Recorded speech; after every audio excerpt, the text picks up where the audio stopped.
Hello everyone. So in today's video, I'm going to talk about one very important question which comes to everyone's mind. Like if you're preparing for the GATE exam seriously, then this question must be in your mind that how much test is required in the last 30 days, or what should be the frequency of test which I'm giving, or how much test should I give in a day, or something like that. Okay, so I will try to answer that question in this video, and I'll try to make such videos on a regular basis. So if you have any such question, please put it in comment section. I will try to make 5 to 7 minutes video on that to cater that problem. So let's talk about that test thing first. So like when you say like how many tests you need to give, the first thing you should ask yourself is like why are you giving tests. Okay, there can be various motives to give test. Okay, so for someone it can be like they don't have many practice questions left and they want to do some more practice, and that's why they want to give test. Okay, so if you are such person, then for you maybe one test is not enough for a day, because one test means 65 questions only. And if your mindset is just to practice, then maybe just 65 question in the whole day is not enough for you, because you will be able to do it in this just 3 hours. So for you maybe 2 or 3 tests a day will be a good number. But for someone who wants to just make a strategy like how I'm going to attend my test. Okay, like because for every person giving test is different. For every person the way they are going to attempt those 65 question in the exam is different. Some people usually start with 1 mark question first, and then they go to like 2 marks question. For some people it's like they will do aptitude first, maths second, and then go for the rest of the thing.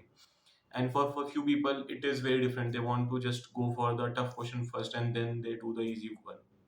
For few people it can be they will go from question number 1 to 65 directly. They're not going to shuffle around the questions. They are going to be like whatever question I'm going to get, I'll just solve it.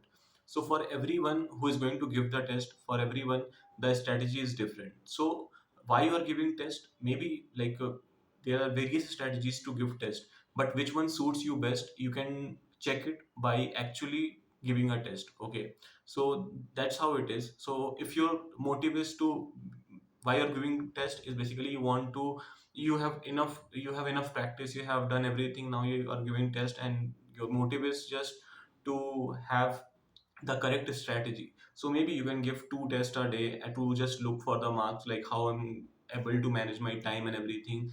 Am I able to complete all the questions in time and all those things, and which strategies is like perfect for you. So maybe then in that case you can give 2 tests a day. But if you are a person like who is done with the revision thing, and maybe who is doing the revision thing, but who is done with the syllabus. When I say done with the syllabus, it doesn't mean you have completed the syllabus. It means that whatever sub syllabus you have committed to yourself, you have completed that much. Okay, it can be like out of 12 subjects you have decided like you are going to do 10 of those subjects, and you have completed 10 of those subjects till now, and now you are going to revise and test. That's the only thing left with you. So you are done with the syllabus. So all the people who are done with the syllabus, the best thing they can do is like replicate their day as the exam day. Okay, if your day is at morning, in the morning shift, or if your exam is in the morning shift or in the afternoon shift, according to that replicate your day based on that particular shift timing and give the test as per that timing. Okay, so like for example your test is in the morning shift, so you have to reach the center, like the test is from 9 to 12 and you have to reach the center by 9 or by 8, and your home is like 2 hours away from the center. So you have to like leave your home by 6, and for that you have to wake up at least 1 hour before, so that you have to wake up at 5.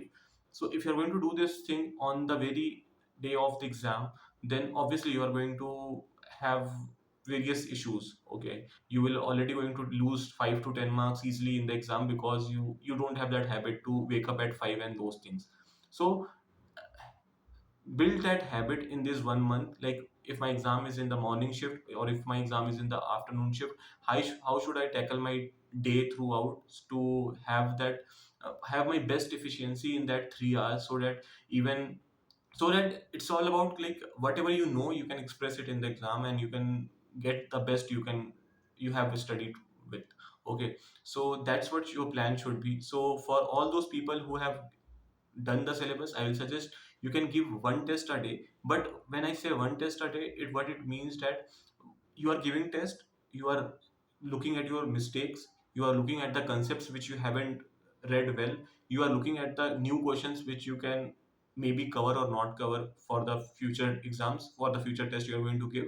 So these three four things you have to look after each test. So if there is one test which is really hard, you just score 30-40 marks in it, and rest of the 60-70 marks are left, so you have already a lot of things to study. So it's not necessary to give another test tomorrow. Maybe you can give it day after tomorrow, and you can take one day to revise all those things which you have missed in that particular previous test which you have given.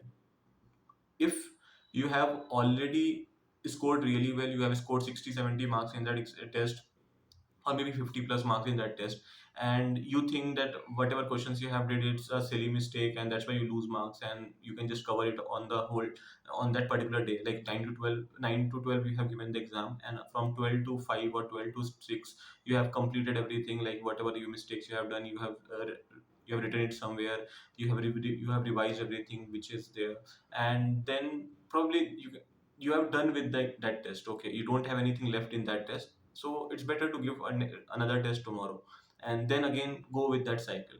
And any day if you feel that you need a break or something like that, you need to revise few of the things, you need to do some pyqs and all, then maybe you can take a break in between for a day, and you can do that. But still, if you're taking a break, make sure that in that particular slot of 9 to 12 or 2 to 5 in the afternoon, in whatever slot your exam is, try to sit for those 3 hours and do whatever you want to. But try to have that habit of sitting, which I even talked about in the previous video too. So I hope this had helped you, and I will probably make another video on like how you can attempt the exam and all. Okay.